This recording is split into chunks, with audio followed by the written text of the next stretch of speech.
My name's Rafia, and one day I was bored and I came into town and I was walking past in the shopping centre and I was very, very curious. I saw a sign that said The Hub. So I walked in and I spoke to my now amazing teacher, Charlotte, and she told me about the different courses they did. And she mentioned crochet, which was all I was really looking for, and I became hooked. Excellent, fantastic. And I was really excited to hear about your story because you seem to have changed a lot in terms of cutting your carbon footprint, both on a personal level and on a community level. We all know that meat is a really high carbon footprint. How has that changed since you've been involved with Green and Cleaner? Well, since I've been involved with Green Cleaner, I have stopped completely eating meat. I've become vegetarian and I'm trying to switch to become vegan. Wow, amazing. So it's still a process. I'm working on it.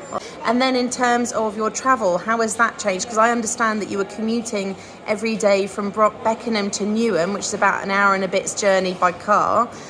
What are you doing now? Well, luckily my car broke down and I thought to myself, I'll give the train a go.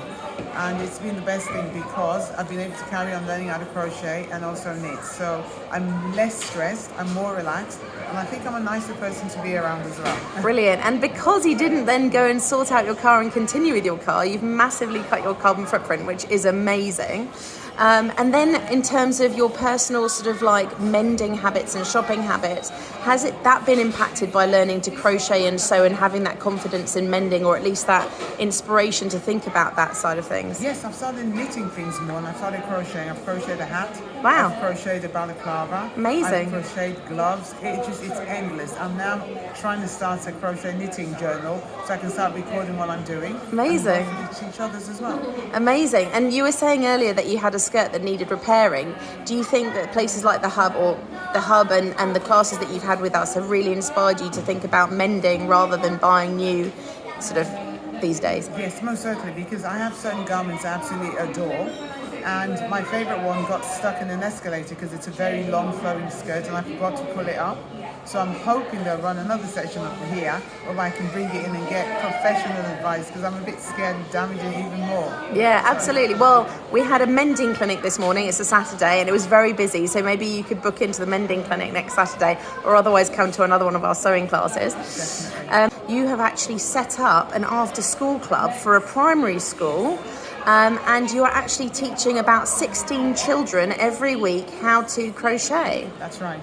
And the beauty is a lot of boys have taken it up. A lot of boys as well, fantastic. I have more boys and I've noticed the boys are calmer. They actually bring their crochet hooks and their knitting needles in their school bag. They forget their books, but they remember the crochet stuff. That's amazing. Yeah. That's really, really wonderful. And did you and did I dream this, or did you say that there was a big waiting list for that club as well? There is certainly a waiting list. Even parents are catching me on the hoof.